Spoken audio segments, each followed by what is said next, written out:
Okay, let's unpack this. We are living in a moment where the external pressure to look completely bulletproof is just at an all-time high. Oh, absolutely. It's everywhere. You look at social media, you look at, the corporate world, modern politics, it's all about the armor. It's the curated image. They never let them see you sweat, whole mentality. I feel like we're just obsessed with competence, with looking like we have it all together, and just never, ever missing a single step. It really is the default setting for modern life, isn't it?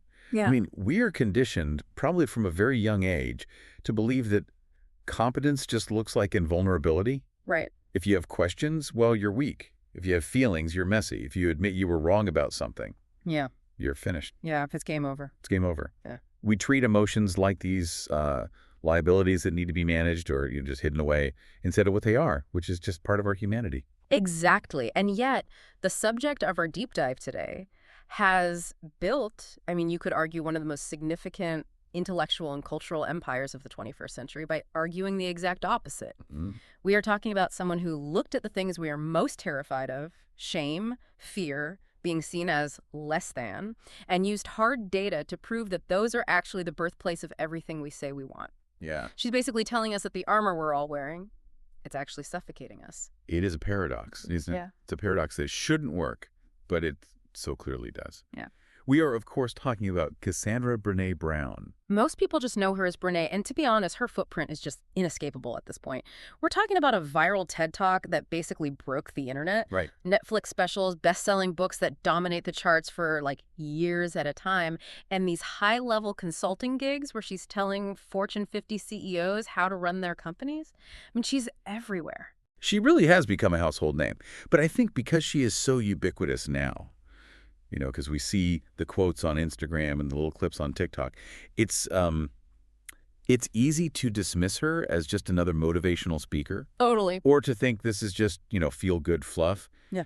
There is a real risk that when someone becomes that famous, the nuance of their actual work gets completely lost in the memes. That is exactly the misconception we're here to dismantle today. The mission for this deep dive is to strip away the buzzwords. I really want to move past the pop culture version of vulnerability and actually look at the engine under the hood. We need to understand the academic rigor, the specific methodology, and the raw data that took a social worker from Houston and turned her into a global phenomenon. I want to know how she bridges that gap between hard data and messy human feelings. And to do that, we're going to stick to the facts.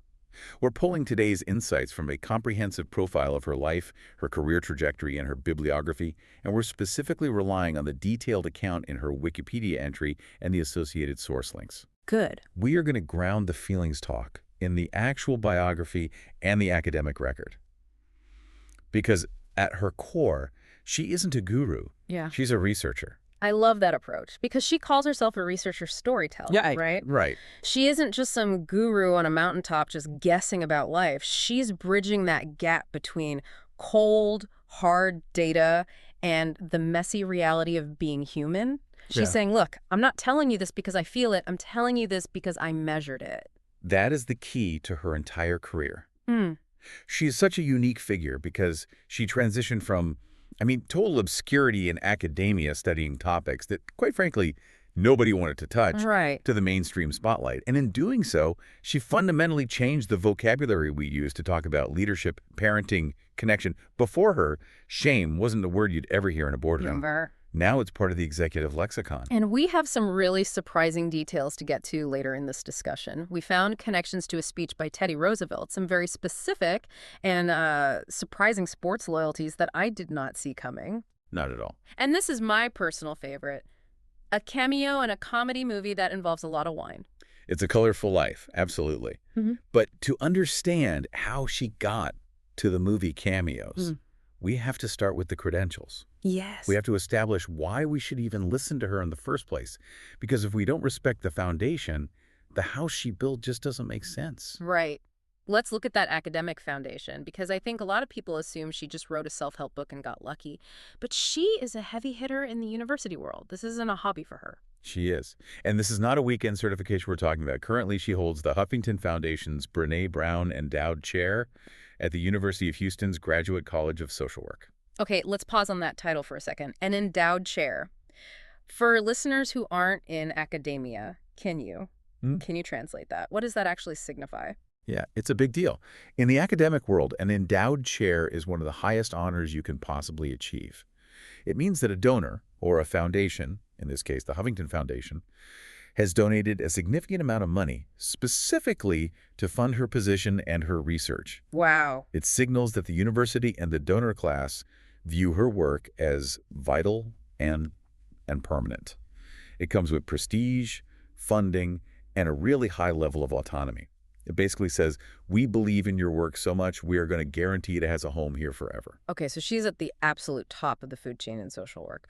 But that's not the only place she's teaching, is it? This was the part of the research that actually made me do a double take. No, it's not. She is also a visiting professor in management at the McCombs School of Business at the University of Texas at Austin. Okay, so she's a social work professor dealing with emotions, human struggle, but she's teaching management at a business school.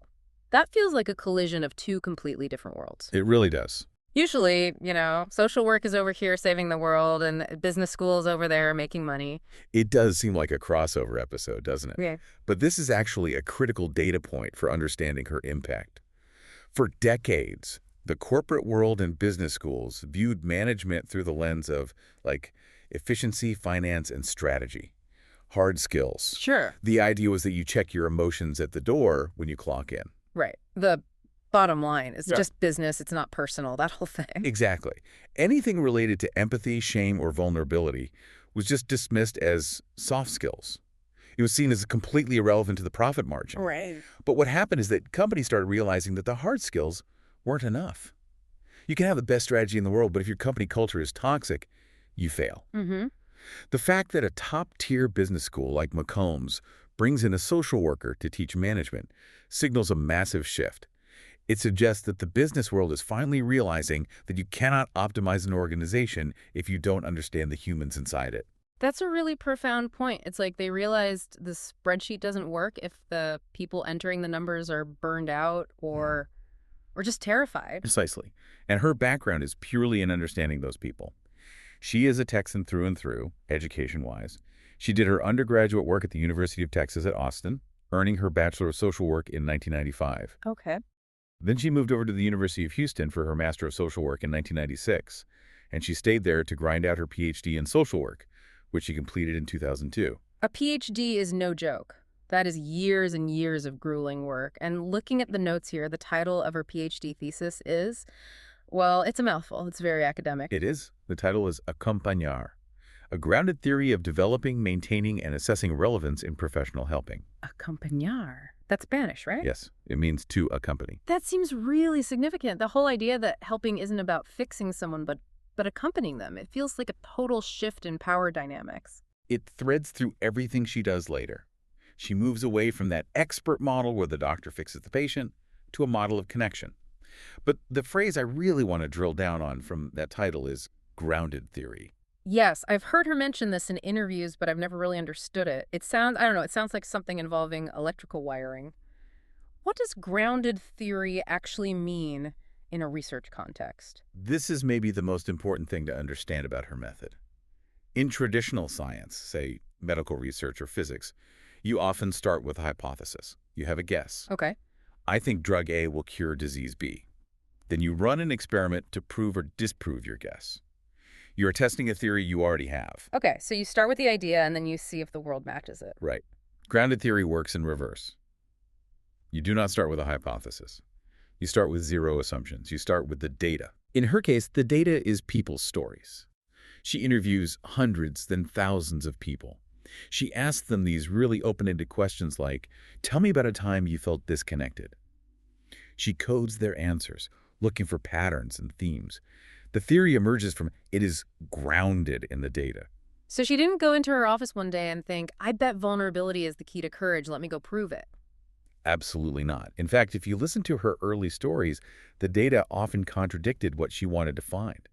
She has famously said she wanted to find that competent people had everything under control and kept their emotions locked down. Right, because that's what we're all taught. Exactly. And the data told her the exact opposite, that the most competent, wholehearted people were the ones who admitted they didn't have control.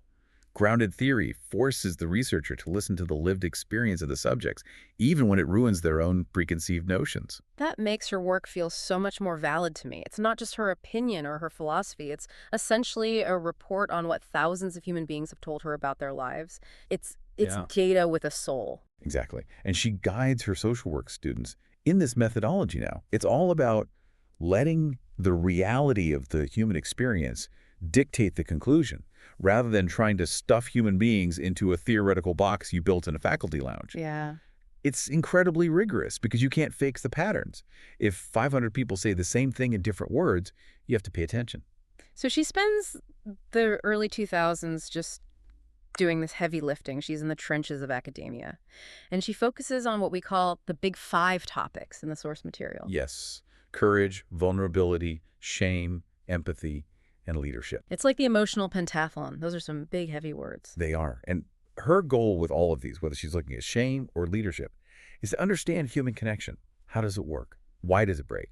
And maybe most importantly, how do we repair it when it's broken? Because she found that connection it's why we're here. It's what gives purpose and meaning to our lives. So picture this. It's the late 2000s. She's a respected academic. She's publishing papers with titles like Feminist Standpoint Theory. She's doing the work, but she's not famous. Not at all. She's not on Oprah's speed dial. She's just a professor in Houston grading papers. She is working in relative obscurity. She's known within the very specific circles of social work research, but the general public has no idea who she is. And then 2010 happens. The tipping point. The TEDx talk. The power of vulnerability. We have to stop here because this video essentially changed the architecture of the internet and the self-help world. It's like the moon landing of social psychology. It really was. And the context here is so important. This was a TEDx talk.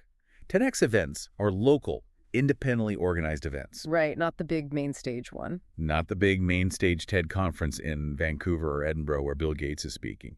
They're usually small community affairs. For a local talk filmed in Houston to blow up the way this did is completely unprecedented. The source says it is one of the 5 most viewed TED Talks of all time. That puts her up there with Sir Ken Robinson and the biggest thinkers on the planet, millions and millions of views. Why do you think it hit so hard? Why this specific talk at that specific time? Well, according to the source material, the content was incredibly dense. It summarized a decade of that grounded theory research we just talked about. So the value was there, the intellectual protein was there, but the key was the delivery. She framed these really heavy, scary discoveries in self-deprecating and personal terms. Yeah, I remember watching it. She jokes about her breakdown. She calls it a spiritual awakening, but says, it felt like a breakdown. She talks about trying to control everything with her research and just failing. And the shoes. She talks about buying a distinctively uncool pair of shoes. She was just so real. That's the magic trick. It wasn't a lecture from a professor on a pedestal. It was confession. Reggie Ugo from the New York Times described that talk as the moment that gave the world a new star of social psychology. Wow. It shifted her from being a professor to being a public figure because she modeled the very thing she was teaching. She was telling us that vulnerability is strength, and she proved it by being terrified and vulnerable on that stage. She wasn't just presenting the data, she was the data. Which is incredibly meta, if you stop and think about it. And naturally, when you have a hit of that magnitude, the world demands a sequel. People wanted more. And she gave them one. In 2012, she did a second talk called Listening to Shame. And in that one, she actually addresses the elephant in the room, the aftermath of the first talk. Because going viral isn't all sunshine and rainbows, right? She does. She talks about how her life changed after going viral, how exposed she felt. She calls it a vulnerability hangover. I know that feeling. Do you know that feeling when you share too much and then you just want to hide under the covers for a week? She had that on a global scale. But she uses that to go deeper. She connects shame directly to vulnerability. She makes the argument that you cannot really be vulnerable if you are paralyzed by shame. Shame is the fear of disconnection. It's that fear that if people know the truth about you, they won't love you. There's another talk mentioned in the notes that I hadn't heard of as much, but when I read the summary, the concept just floored me. It was from 2010 as well at TEDx KC. It's called The Price of Invulnerability. This is such a crucial piece of the puzzle. I'm glad you brought it up. The core concept here is numbing. This is the idea that you can't pick and choose what you feel, right? Because I feel like I try to do that all the time. I'll take the happiness, hold the sadness, please. Correct. It's a profound biological and psychological insight. We often try to numb the difficult feelings. We don't want to feel fear, shame, disappointment, or grief. So we use numbing agents. And in our culture, we have an endless supply of those. Alcohol, food, endless scrolling on phones, being busy as a status symbol, shopping. Exactly. We stay busy so we don't have to feel. But her research shows a terrifying correlation. You cannot selectively numb emotion. If you numb the dark stuff, you also numb the light stuff. Oh, wow. You Yeah. numb joy, you numb gratitude, you numb happiness. You cannot mute the sadness without also muting the joy. That is terrifyingly accurate. So if you're trying to protect yourself from pain by staying numb, you're essentially accidentally protecting yourself from ever feeling real joy. You're just flattening your entire life. That's the price of invulnerability. You become flat, and that creates this vicious cycle. You feel nothing, so you look for something to make you feel alive, which often leads to more risky behavior or more intense numbing.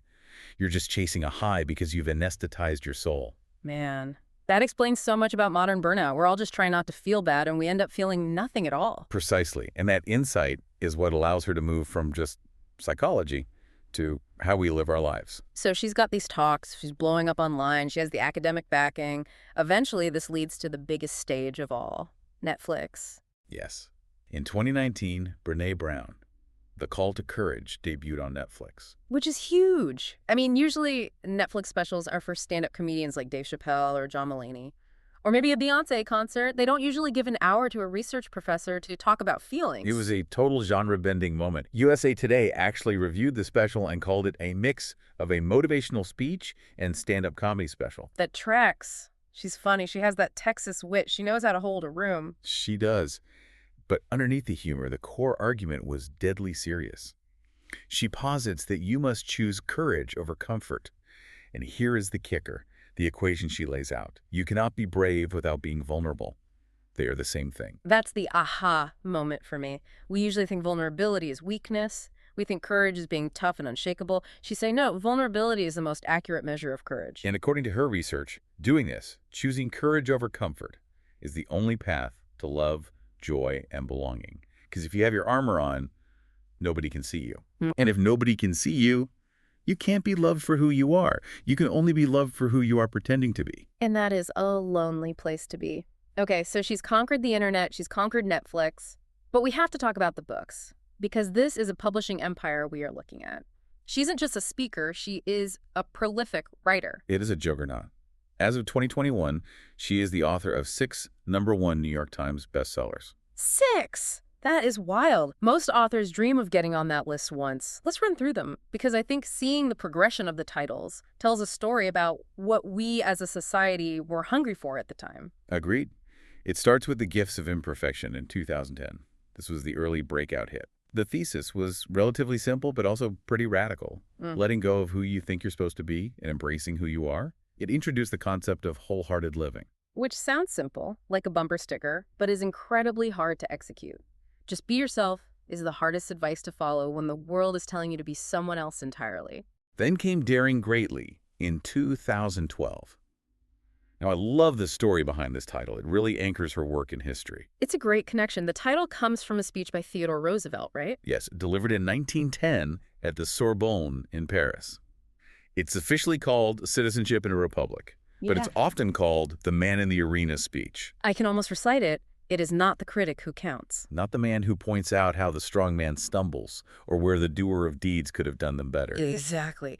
The credit belongs to the man who is actually in the arena, whose face is marred by dust and sweat and blood. And she's using that to say vulnerability is stepping into the arena. Yes. She uses it to frame the conversation around feedback and judgment. If you are on the sidelines judging, your opinion doesn't matter. You're safe, but you're irrelevant.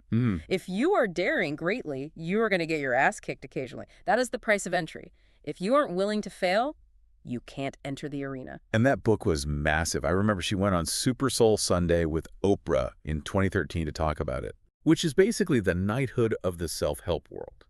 If you are on Super Soul Sunday, sitting in the garden with Oprah, you have arrived. Oprah was a huge champion of this work, which just amplified it to a massive audience. Truly. So after Daring Greatly, after we enter the arena and get beaten up, we get Rising Strong in 2015. which logically follows. If daring greatly is about entering the arena and getting knocked down, rising strong is the manual for how you get back up. She breaks down the physics of resilience. She calls it the reckoning, the rumble, the revolution. Okay. She talks about that messy middle part of failure where you just want to quit. I like that structure. It's not just time heals all wounds. It's an active process of wrestling with the failure. You have to own the story to write the ending. Then in 2017, we get Braving the Wilderness. This one felt a little different to me. It felt more social, like it was addressing the polarization in the world. It shifted focus to the concept of belonging. But she makes a critical distinction that I think is one of her most important contributions.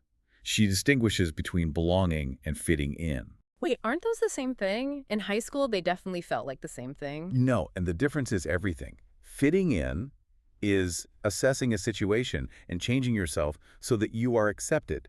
You change your clothes, your opinions, your behavior to match the group. Okay. Belonging is presenting your true self and being accepted for it. So if you fit in, you aren't really belonging because the group doesn't know the real you. They just like the mask. Exactly. In fact, she argues that true belonging requires the courage to stand alone. It requires you to brave the wilderness of being different. You belong to yourself first. That hits home. And then in 2018, she makes that pivot we hinted at earlier. She goes fully corporate with Dare to Lead. This connects right back to her work at the business school. She took all these concepts, shame, vulnerability, empathy, the arena, and applied them specifically to the workplace.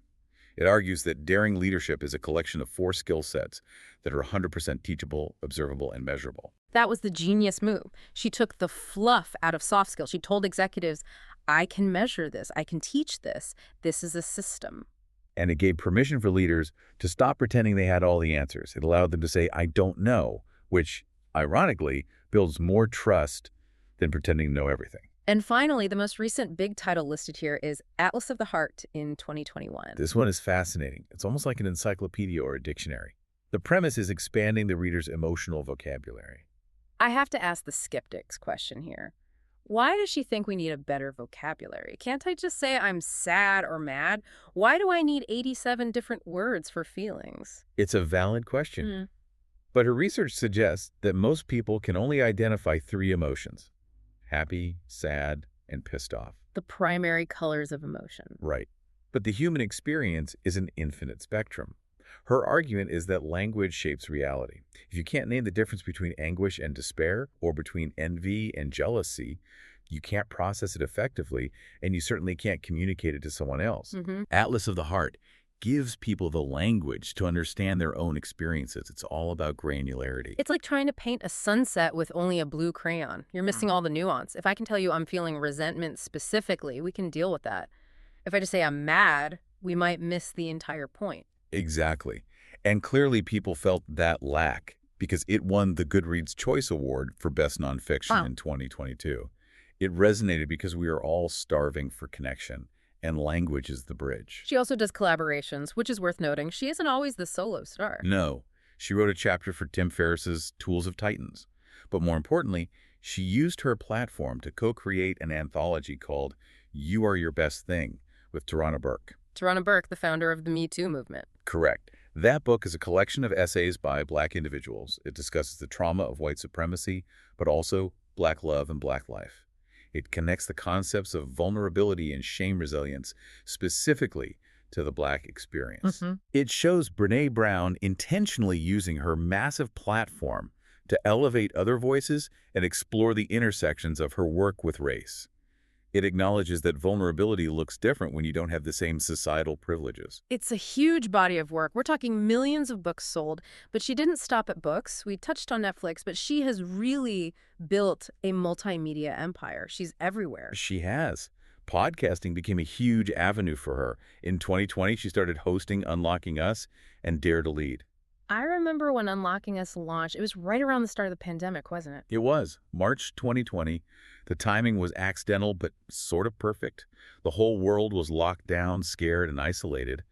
And here comes a podcast entirely about connection and feelings. It was like therapy for the whole world. I remember listening to it on walks when I couldn't see my friends. And she got that big Spotify deal. Yes, she signed an exclusive deal starting in 2020. Though, interesting side note from the source material, Spotify ended those exclusive shows amid a strategic shakeout in January 2023. But for that peak pandemic period, she was one of their flagship personalities. What's the format of Unlocking Us? Is it just her lecturing? It alternates. Sometimes she interviews guests, and sometimes she does solo episodes. The solo ones are really intimate.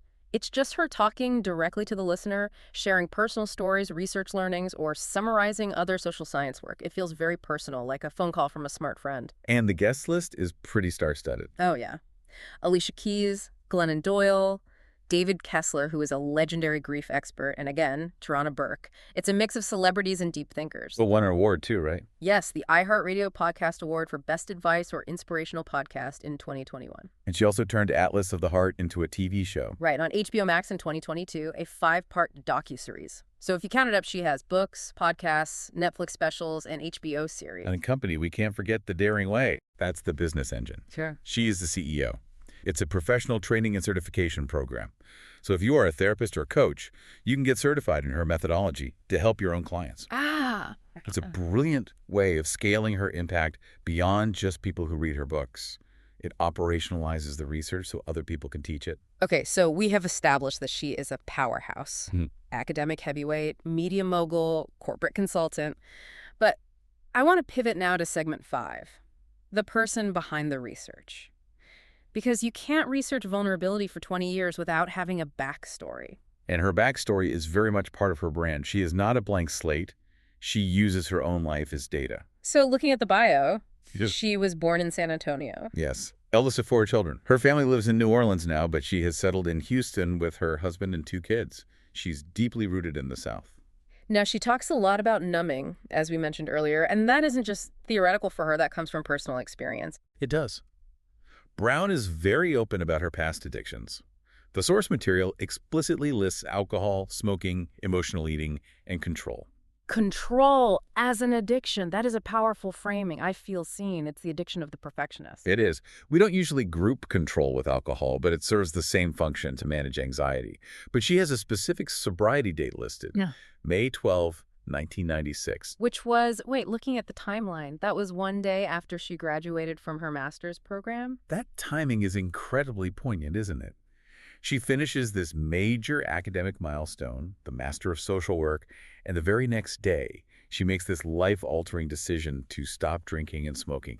It's just a moment of profound clarity. And I think this is why her work resonates so deeply. When she talks about the price of invulnerability or numbing, she isn't judging the listener. She's been there. She knows what it feels like to use a glass of wine or a cigarette to push down a hard feeling. She knows the cost. It adds a layer of authenticity that you just can't fake. In the therapeutic world, they might call her a wounded healer. She isn't teaching from a place of perfection.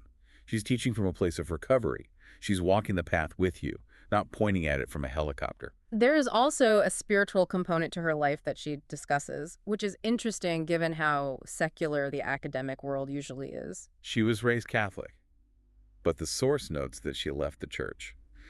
However, she returned to faith later, joining the Episcopal community with her husband and children 2 decades later. So she has had her own wilderness journey with faith as well? Exactly. She doesn't shy away from the messy parts of institutions, whether it's the church or the corporate boardroom. She believes in finding the sacred in the ordinary. Now, we have to touch on the cool friend vibe, because despite the PhD and the serious topics like shame and trauma, she just seems like someone you'd want to hang out with. Totally. And looking at the source material, she has some very specific sports allegiances. She does. As a Texan, she is a fan of the San Antonio Spurs and the Houston Astros. That makes sense. But she is also a diehard supporter of Liverpool FC. The English Premier League soccer team? That's so unexpected. The very same. She even has a quote attributed to her, "All good things tied to Liverpool." I love that. It's so random but so specific. It grounds her. It reminds you she's the person who screams at the TV on weekends. And she was in a movie, a legitimate Hollywood comedy. Wine Country. It came out in 2019. It stars Amy Poehler, Maya Rudolph, Tina Fey. Brené Brown appeared as herself. That's when you know you're a cultural icon, when you can cameo as yourself in an Amy Poehler movie and the audience gets the joke. It speaks to her crossover appeal. She isn't just for academics or people in therapy. She is pop culture. She is part of the zeitgeist. So let's bring this all together. We've gone from the classrooms of the University of Houston to the TED stage to Netflix to Liverpool football. What is the synthesis here? How do we summarize this journey? If we look at the trajectory, it's remarkable. She started as a student studying grounded theory, literally just listening to stories, in Houston. She followed the data where it led her, even when it was uncomfortable. And she rode those stories to become a global advisor for companies like Disney and Google, and a confidant of Oprah Winfrey. And yet, despite all the fame and the platforms, the message hasn't really changed. No, it hasn't. The central thesis, connecting all of it, the books, the talks, the corporate consulting, it's simple. You cannot have courage without vulnerability. It is a package deal. To feel joy, you have to risk feeling pain. To lead, you have to risk failure. To belong, you have to risk standing alone. It's the absolute antithesis of the armor we talked about at the very beginning of this deep dive. Exactly. She is telling us to take the armor off. It's heavy, it's suffocating, and it's keeping us from the things we actually want. And that brings us to the provocative thought for the listener. We always like to leave you with something to chew on. We talked about the price of invulnerability. If Brown's research is correct, and the data says it is, then numbing the bad effectively numbs the good. So I want the listener to ask themselves a hard question. Where in their own life are they choosing comfort right now? Oof, that's a tough one. And more importantly, is that comfort costing them their joy? Are you staying safe but staying numb? Because according to Brené Brown, you can be safe or you can be brave, but you can't be both. That is a heavy question to end on, but Yeah. a necessary one. Well, if you want to dig deeper, and clearly there is a mountain of material here. Check the sources, read the books, watch the talks. And maybe, just maybe, step into the arena. Thanks for diving in with us. Take care.